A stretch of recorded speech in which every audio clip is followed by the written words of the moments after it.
Welcome to I dream. నేను మీ సురేఖ.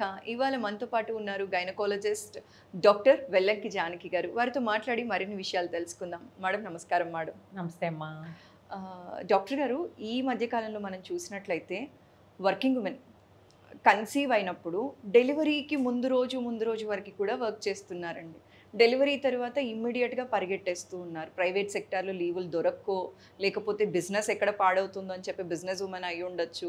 ఇలా పరుగులు తీస్తున్నారు కదండీ! దీనివల్ల బిడ్డకి కానీ, తల్లికి కానీ సైడ్ ఎఫెక్ట్స్ వచ్చే అవకాశం ఉందంటారా అండి? చాలా మంచి విషయం అమ్మా. ఇది ఎట్లా కన్వే చేయాలో కూడా అసలు అర్థం కావట్లేదు. యాక్చువల్లీ గవర్నమెంట్ సెక్టార్‌లో ఎట్లా ఉంటుందంటే, మీరు ఆఖరి రోజు వరకు మీరు వర్క్‌కి వెళ్ళినా డెలివరీ అయిన తర్వాత ఖచ్చితంగా 5 నెలలు లీవ్ ఇస్తారు. అవునమ్మా. ఎందుకు?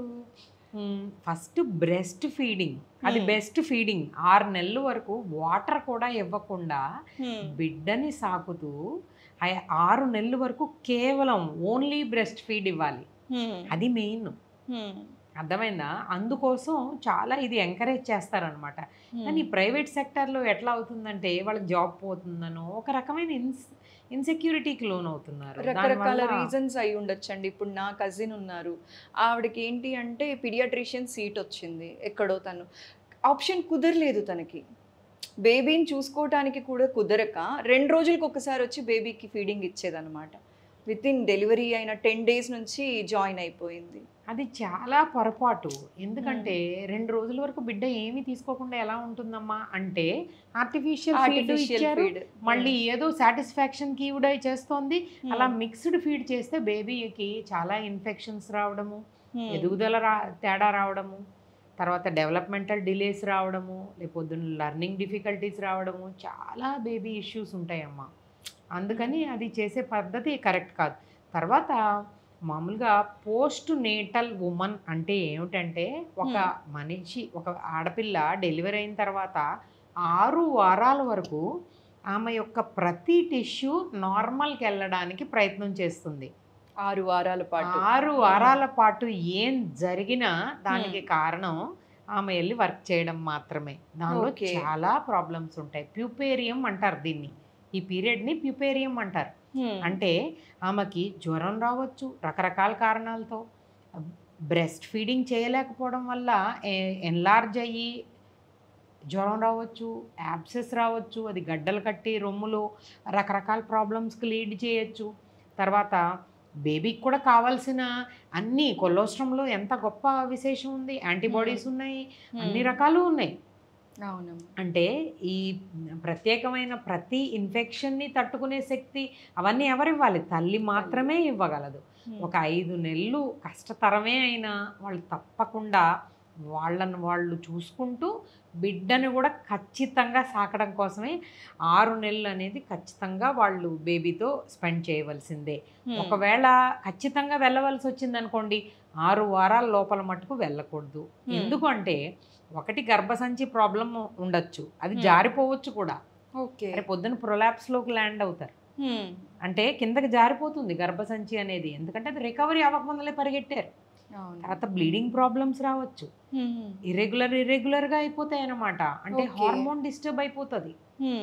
నెక్స్ట్ ప్రతి టిష్యూ కూడా గర్భిణిలో ఎంతో కష్టమైన విషయం కనుక వాళ్ళకి అన్నీ కూడా నార్మల్కి రావాలి. హార్ట్ నార్మల్కి రావాలి, వాటర్ కంటెంట్ నార్మల్ రావాలి, బ్రెస్ట్స్ అన్నీ కూడా ఎంగార్జ్ అయిపోతాయి. తర్వాత మెయిన్ బోన్ అమ్మ. ఈ టైంలో ఏంటంటే బోన్ మాస్ సరిగా ఉండాలి. ఈ మధ్యకాలంలో చాలామందికి 45 అవ్వంగానే ఫ్రాక్చర్స్ అవి ఇవి వస్తున్నాయి. ఎందువల్ల? వాళ్ళకి అడాలసెంట్ హెల్త్లో సరిగా కాల్షియం లేదు. ఆ తర్వాత పిల్ల పుట్టిన తర్వాత వేగంగా వెళ్ళి వాళ్ళ పనులు చేసేసుకోవడము, ఇంట్లో చేసేసుకోవడము. అంటే ఇప్పుడు స్త్రీ వీరవనిత అయిపోయింది కదా. అటు చదివేసేయాలి, జాబులు చేసేయాలి, ఒకవైపు మళ్ళీ పిల్లల్ని సాకేసుకోవాలి. ఇట్లా ఇన్ని రకాలు చేయడం వల్ల వాళ్ళ యొక్క కాల్షియం కానీ, ఐరన్ కంటెంట్ కానీ, ఐరన్ స్టోర్స్ పెరగాలి. ఇప్పుడు ఏ అవాంతరం ఎటు నుంచి కమ్ముకొస్తుందో తెలియదు. ఈ రోజున కరోనాలు వచ్చేస్తున్నాయి, అన్నీ వచ్చేస్తున్నాయి. అంటే వాళ్ళ రెసిస్టెన్స్ పవర్ ఉంటుంది మనిషికి, అది రీగెయిన్ అవ్వాలి. అంటే వాళ్ళ బోన్ మ్యారో సక్రమంగా పనిచేస్తూ అది అడ్జస్ట్ అవ్వాలి. ఆర్బీసీ ఉంది, డబ్ల్యూబీసీ ఉంది, ప్లేట్లెట్ నార్మల్గా ఉండాలి. ఇక చెప్పుకుంటూ పోతే ప్రతి టిష్యూ కూడా మళ్ళీ నార్మల్కి రావడానికి చాలా టైం పడుతుంది. ఖచ్చితంగా 6 వారాలు ఇచ్చింది దానికోసం. సో ఈ లోపల చాలా సంకేతాలు ఉన్నాయి. ఓకే. వాళ్ళకి మెంటల్గా కూడా చాలా యాగోనీ ఉంటుంది. పోస్ట్ పార్టమ్ బ్లూస్ అంటారు. బేబీ పుట్టిన తర్వాత హార్మోన్స్ అన్నీ సైకలాజికల్గా కూడా డిస్టర్బ్ అయిపోతాయి. సో వాళ్ళు మళ్ళీ ఈ వర్క్ ప్రెషర్లోకి వెళ్ళిపోయారు అనుకోండి, వాళ్ళు సైకలాజికల్గా కూడా దెబ్బతింటారు. అందరితో సక్రమంగా ఉండకపోవడం, చాలా ప్రాబ్లమ్స్, బేబీ వల్ల చూడలేకపోతున్నాననే సింపతి, డిప్రెషను, రకరకాల ఎడిక్షన్స్, తర్వాత మనుషుల మధ్య కలహాలు రావడం, ఆఫీస్లో కూడా నేను సరిగా చేయలేకపోతున్నాను దానివల్ల అందరి మీద అరవడం, కానీ ఇంట్లో కూడా సరిగా చేయలేకపోతున్నాను. రెండు బ్యాలెన్స్ చేయడం అనేది చాలా తీవ్రతరమైన పని అమ్మ. అందుకని ఆ కష్టాన్ని అనేదాన్ని బ్యాలెన్స్ చేయాలి. అంటే ఇప్పుడు పైనుంచి కింద వరకు ప్రతి ఆర్గాను మారిపోతుంది ప్రెగ్నెన్సీలో. అది అంతా మళ్ళీ వెనక్కి వెళ్ళాలి, మళ్ళీ ఆ శక్తిని కూడగట్టుకోవాలి. సో మెయిన్గా బోన్స్ చాలామంది నెగ్లెక్ట్ చేస్తారు. నేను చెప్తూ ఉంటాను, 6 నెలల వరకు ఖచ్చితంగా కాల్షియం తీసుకోండి, ఖచ్చితంగా ఐరన్ తీసుకోండి. ఇవి సప్లిమెంట్స్, ఎందుకంటే బేబీ తీసుకునేది బేబీకి వెళ్ళిపోతాయి. ఓకే. అప్పుడు ఈమెకి స్టోర్స్ ఉంటాయి. ఐరన్ స్టోర్స్ సరిగా లేకపోతే ఎనీమిక్ అయిపోతుంది. మీరే చూడండి, ఎనీమియా అయిపోయిన వాళ్ళు ఏమవుతారు, ఏదైనా సరే గుండె దడ వస్తుంది, నీరసం వస్తుంది, అలసట వస్తుంది, కళ్ళు తిరిగి పడిపోతుంటారు. నేను చాలామందిని చూస్తూ ఉంటాను. ఈ వర్కింగ్ విమెన్, సెక్యూరిటీ వాళ్ళు వస్తారు, ఉన్నట్టుండి పడిపోతారు, కారణం తెలీదు.